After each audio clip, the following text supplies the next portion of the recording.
Hello and welcome to the Rippling Pages. This is the podcast where we have a coffee with the world's most interesting writers to inspire your reading and your writing. And it's all crafted and curated by me, Liam Bishop. Now, living a humdrum life in Kentucky, Emmett spends his days packing boxes in a warehouse. But what happens when he begins to dream of another life? And when those dreams start to fracture his family relationships? These are the questions at the heart of Fulfilment, Lee Cole's second novel. The book follows two half-brothers whose clashing ambitions, Emmett's longing to be a screenwriter and his brother's academic ideals about rural despair, go beyond a simple difference in worldview. Something deeper threatens to pull them apart. Lee himself is a graduate of the Iowa Writers Workshop, and he is also the author of Groundskeeping. Both his novels were published by Faber in the UK, and the New York Times has described his work as Ann Tyler by way of Sally Rooney. What quite the compliment. Originally from Kentucky, Lee joins me from Philadelphia. Lee, delighted to have you on the Ripping Pages. Thanks so much for being here. No, thanks for so much for having me. Appreciate it. Ann Tyler and Sally Rooney. How did you feel when you saw that quotation on the front of your first book? Yeah, I mean it's great company to be in. Yeah, I love both of those writers, and was really just proud of the comparison. I guess Ann Tyler writes about family in America, and Sally Rooney, the Irish writer, and she writes kind of about young people with literary ideals to some extent. Hmm. Knowing Sally Rooney is she's quite openly political as well and about Marxism, and I'm not sure Ann Tyler is, but interestingly that you've got these two characters in this novel who have certain ideals, I guess you might say. Yeah, I mean I'm a big Rooney fan. I think she can be somewhat polarizing. I mean, I know Mm, people have a lot of my writer friends have strong opinions one way or the other, but I'm a fan. And I just appreciate that she writes about class. She's one of the few kind of contemporary writers who have foregrounds class and treats it as this kind of organizing principle in society. From which so many of our social interactions flow and are influenced by. And yeah. I just appreciate that about her work. Yeah, definitely. Well, I mean, would you say it is class that intersects your work one way or another? I don't know. I mean, it's tricky because I'm not writing political treatises or something. I'm not making kind of political arguments in my novels, and I think that I do have political interests, and I have worldview, right? Any writer does, and sort of ideas about why people living in a certain place with certain material conditions, you know interact the way that they do and have kind of the foibles that they do and the failings that they do and the hopes and expectations that they have. All of that is influenced by class and by sort of the material reality of where a person lives, where they're coming from.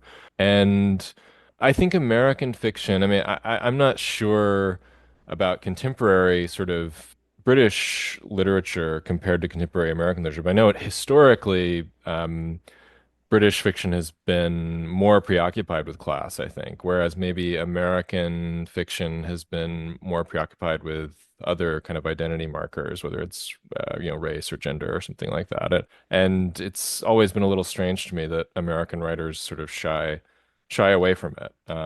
Yeah. Yeah, it's just why I was curious, just because you mentioned the word actually, and it isn't the word that I see often in American fiction, and it is something I associate, I guess, with British fiction. But it's interesting that, yeah, and your books are about people on different levels of society, we might call it, to talk a little bit less in a political way, maybe. But why don't we start with talking about, or why don't we get into what your book is about? Hmm. Fulfillment. Just before we do, I'd just like to remind everyone to like, share, review the show, tell your friends about the Rippling Pages. But yeah, why don't we get into it, Liam? Let's talk about fulfillment. And I would like to I'm not going to start with a character actually, maybe just related to what we've spoken about. I'd quite like to start by talking about Kentucky, if you don't mind. It's a setting of both your novels.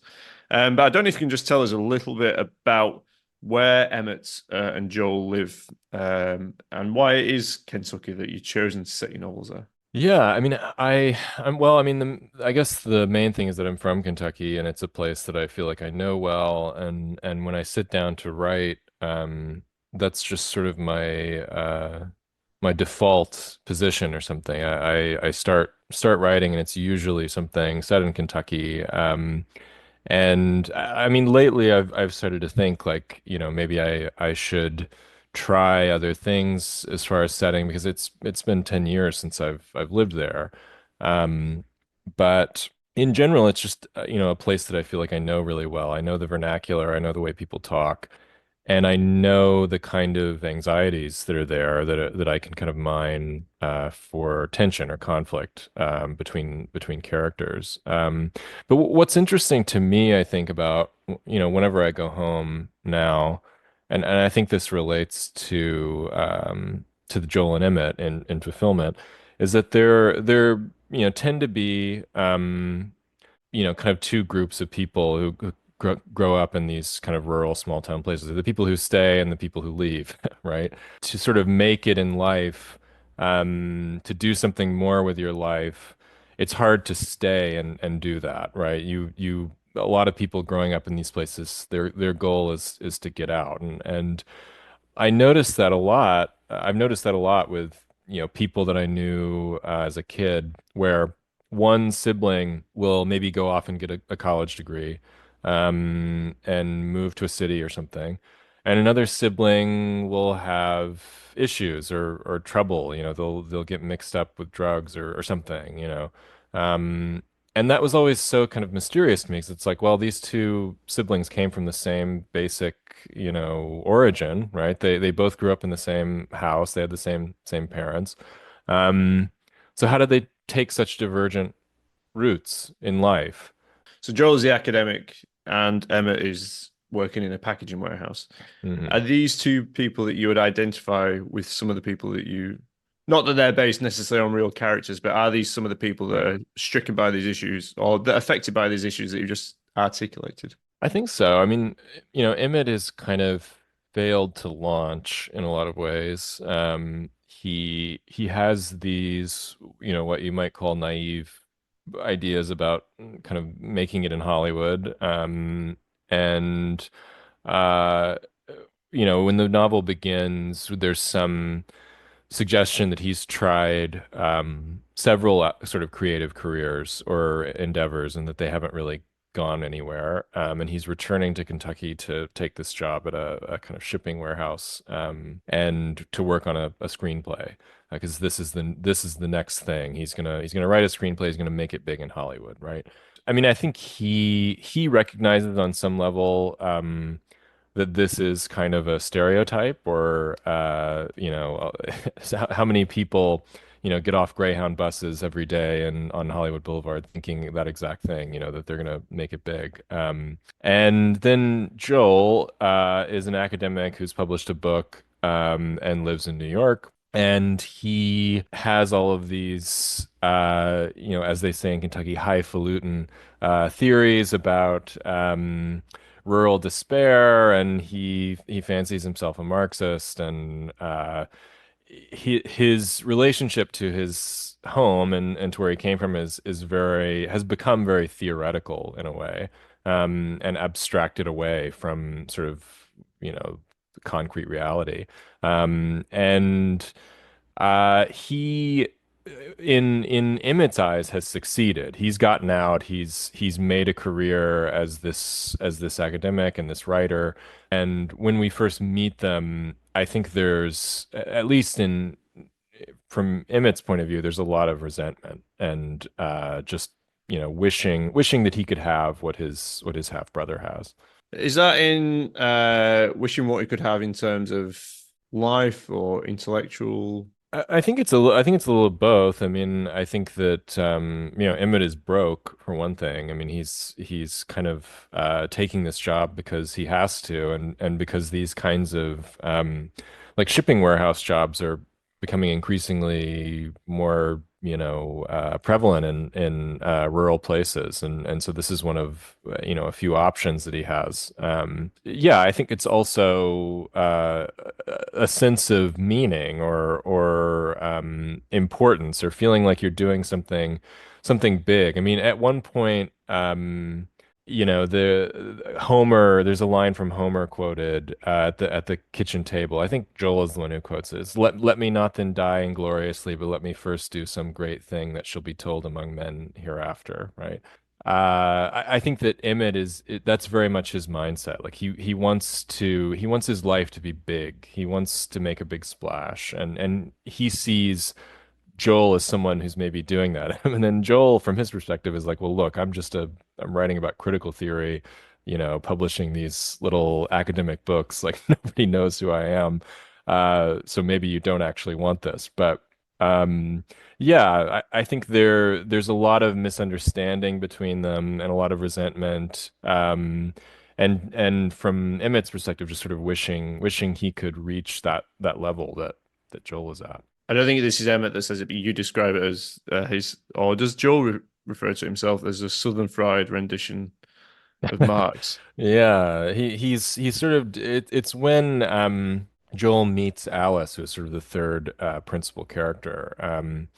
And he at some point he gives what she describes as the Gospel of Marx, or at least his Southern fried rendition of it. He has really strong political convictions and ideas about the South and about his home that can come across as somewhat condescending to Emmett, his brother. But I wonder if we could just speak about the packaging warehouse.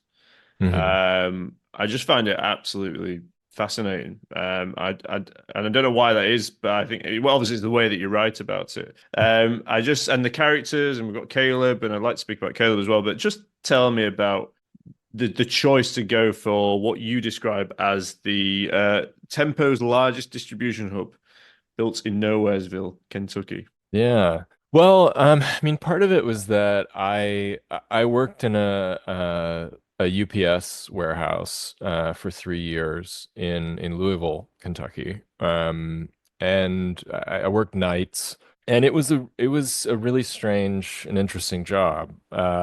I and people were always telling me at the time that I should try to write about it because there's just, a weird like jargon there. The idea of the 8 rules of lifting and lowering comes up a lot, which was a little, dystopian, but based on a real Yeah, thing. yeah. I was reluctant to write about it for a while because the job itself was pretty boring and I had to live it. And I was like, I don't want to have to live it again by writing about it, and I had trouble sort of conceptualizing a way to make the work interesting. Because really at a basic level, it's just sort of putting boxes onto a conveyor belt, right? And that's what Emmett is doing night after night. Um, and I think eventually I sort of seized on this idea of a crime or almost like a heist narrative arc in the warehouse. And without giving too much away, I mean, Emmett sort of teams up with this other sort of ne'er-do-well character named Caleb to steal something that's coming through the warehouse, right? And I had heard about this happening, and I'm sure this planted the seed back in the day. But I can remember working at this warehouse and hearing stories about people who had stolen packages and gotten caught.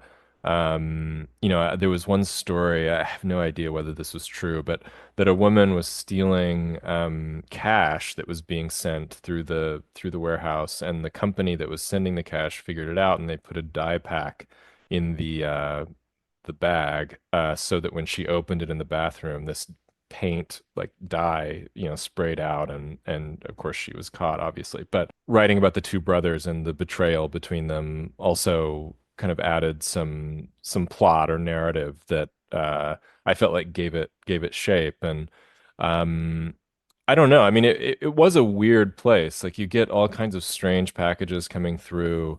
A lot of the, things that I mentioned in the book really did, come through the warehouse. We would get, whole containers full of like human blood and styrofoam coolers and tissue samples and then, you'd get cans that had huge tractor tires from the John Deere plant or axles and Wow.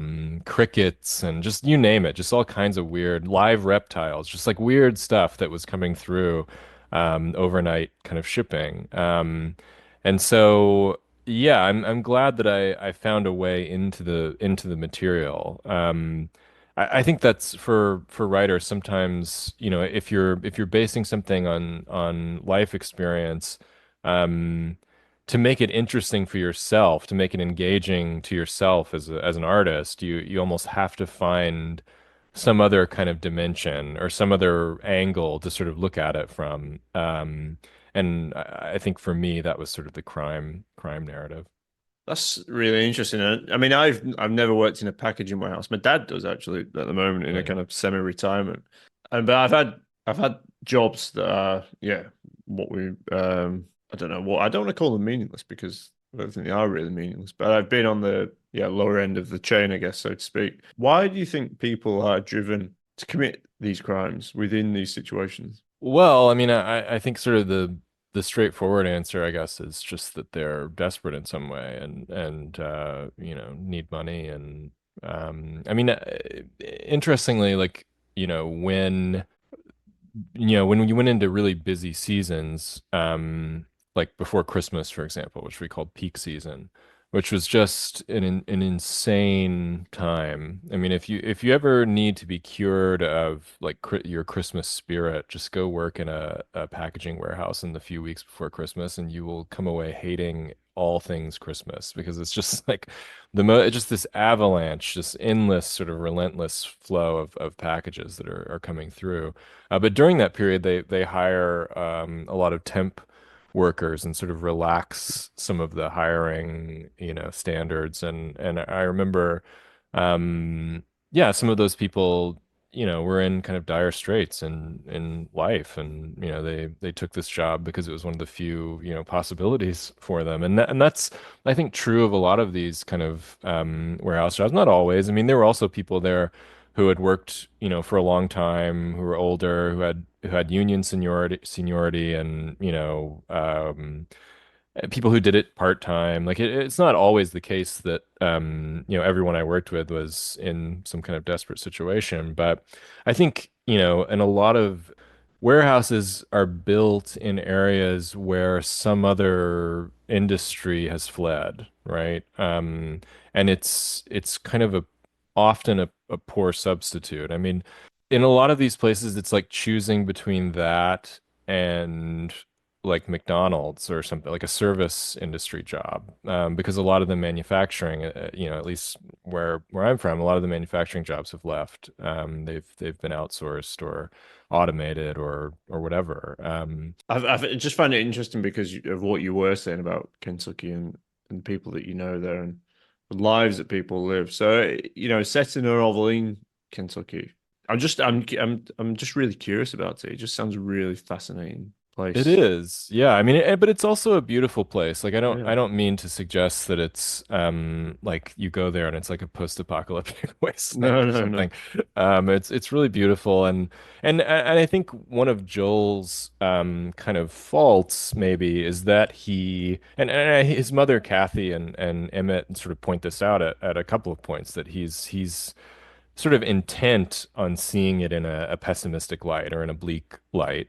And I think that a lot of these social problems that I'm talking about are much more insidious than that. It's not like so obvious when you go to these places that they're blighted or No. that there are these major problems. I mean, a lot of it's underneath the surface. Yeah, maybe then just thinking about reading the novel, then it's easier to see now, I guess, why Emmett might be like he is. Hmm. But is there a lineage? You can see, I think there's a lineage that we've traced there from Emmett's circumstances and his background and his childhood, where he is now. But what's the lineage then for someone like Joel? Has his background influenced his circumstances and his world, this very specific ideology and worldview? Yeah, I mean, I I sometimes wonder if you're born in kind of a small town or a rural place, you're either going to um, define yourself in accordance with that or in opposition to it. Which is maybe the case too with just like your family or any sort of part of your background. It's like you either kind of identify with it or you identify against it, but either way, it's sort of the thing that you're orienting yourself around, right? Um, and I don't know. I mean, for people who want to get out, who want to leave small town America, like there are just a lot of different ideas of, about what that escape might be or what it might look like. For some people, it's going to college. For some people, it's pursuing some sort of artistic career. That's sort of what Emmett has in mind. Um, and for Joel, I think it was kind of going to college, getting this degree, thinking of himself as an intellectual, sort of getting the validation that comes with that. Yeah, maybe exploiting where he came from, or at least mining it for kind of material to sort of theorize about, in his work as a kind of critical theorist. And I think he feels guilty about that sometimes. And I'm sure in some way I was sort of writing about myself and my own feelings of guilt about sort of writing where I'm writing about where I'm from and sort of the ethics of that. I mean, writers I think are always having to wrestle with where their material comes from and whether they have a right to that material. Yeah, and I mean, you say it, don't you? Don't you in your opening lines of your first novel? The Sure. idea of Yeah. very much this idea of homecoming and what is home. Um, No, I know. If you mean the first line, it's just, that I've always had the same predicament that when I'm yeah, home yeah, in yeah. Kentucky, I want only to leave, and when I'm away, I'm homesick, right? For a Um, place that never was, though. So I think that's yeah, interesting as well. The place, and it just makes you wonder. What is this idea of? And I'm asking. I'm sort of honing in on it just because I'm really fascinated by it, and perhaps I'm also projecting a little bit because I find it interesting writing about home and places that you grow up in and you think and then actually when do you really know a place? And right. well, I'll tell you what we might do, Lee. We'll have a quick break on the Rippling Pages. Do come back. We'll talk more about fulfillment. Did you know, Lee? Well, I suspect you didn't know, but you will now that there is a Rippling Pages bookshop, and on there are all the books of Rippling Pages guests. That will include yours. And the best bit about the bookshop, it's online, so you don't have to travel there. And it's all hosted on bookshop.org.uk, and all the books that come from that bookshop are provided by indie bookshops. So if you buy from there, you support the podcast, you support the writer, and you support indie bookshops. So can't say fairer than that, can we? So yeah, if you enjoyed today's Great. episode, why not get on there and have a look and pick up a copy of Fulfillment? Okay, let's get back into it. This is Lee Cole talking about Fulfillment. Welcome back to the Ripping Pages. I'm here with Lee Cole talking about Fulfillment. Well, let's talk about Alice. And you described her as a third principal character, and she does play a very pivotal role, doesn't she, hmm in the book and in the lives of Emmett and Joel. Can you just talk a little bit about her? She's Joel's wife. They have a pretty young marriage. They've only been married a few years. And she's pretty when we meet them at the beginning of the novel, she's pretty unhappy in the relationship. I mean, all three of these characters are searching for, some kind of fulfillment in life. And I think for her, it's that she kind of wants to go off grid and have a small farm, right? She wants to kind of escape from modern life and grow vegetables and live in the country. And I think, there's a long sort of chapter in the middle of the book that describes her meeting Joel and sort of how their relationship begins. And I think that's initially kind of what draws them to each other is that they both have this skepticism about modern life, right? And they both, I mean, for Joel though, it's a very different solution, right? His idea is to kind of that we need Marxism or maybe Southern fried Marxism. And she is much more interested, I think, in environmental issues. I mean, she sort of abandons a philosophy PhD to go live with Joel in New York. And she was sort of focusing on environmental ethics. She's reading Wendell Berry and Aldo Leopold and all these kind of great environmental writers, and that's her dream. She wants to have this small farm and she wants to make it happen, and she's beginning to realize, I think, at the beginning of the novel that is going to require probably ending the relationship with Joel and ending the marriage. And so she's trying to figure out a kind of way to do that. She don't really get a fair crack, does she? I don't think in terms of the life and I guess for me, I felt for all of the characters in a different way, but I felt for Alice, and I guess her vision is. I mean, what is this vision then of a farm? Is it something? Doesn't you've been talking about Kentucky and where it's kind of come from? Is it an idea related to that? Or is it an idea of a peaceful life? There's so much conflict going on here. There's so much I can't think of it, unconscious kind of anger and frustration, and the characters Hmm. don't really know where they're driving it and putting it. Is that a fantasy of a more peaceful life? Or is it just Hmm. purely what it is that she wants? Well, I think for all the characters, maybe there is this distance between fantasy and reality, right? So for Emmett, for example, he has a kind of fantasy of making it in Hollywood, right? Which is not an uncommon fantasy. A lot of people want that or have some idea about what that looks like. And then they go to LA and the reality is very different, right?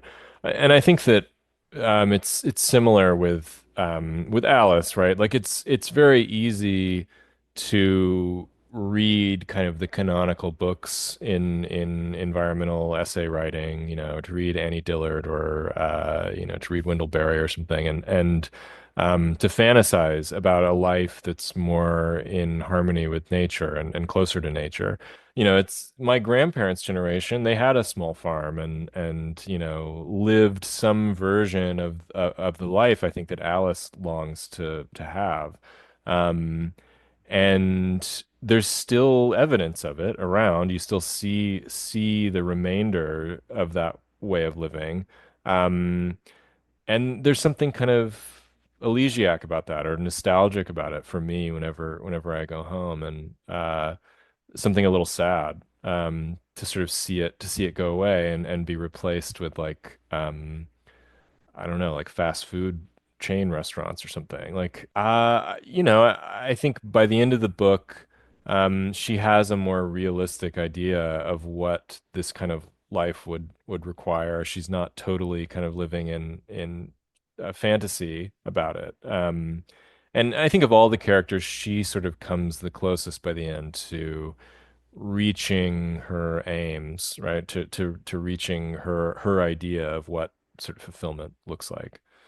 Yeah, it's the way that Emmett and Joel sort of communicate with her and about her. She is on some level a what she represents to them is not real, Hmm. and especially for Emmett, I think.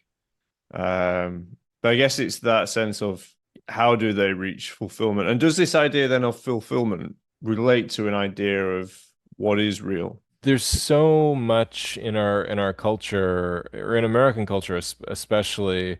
Um, there's so much messaging around like what you should want in life and what's worthy of wanting, what kind of life you should expect.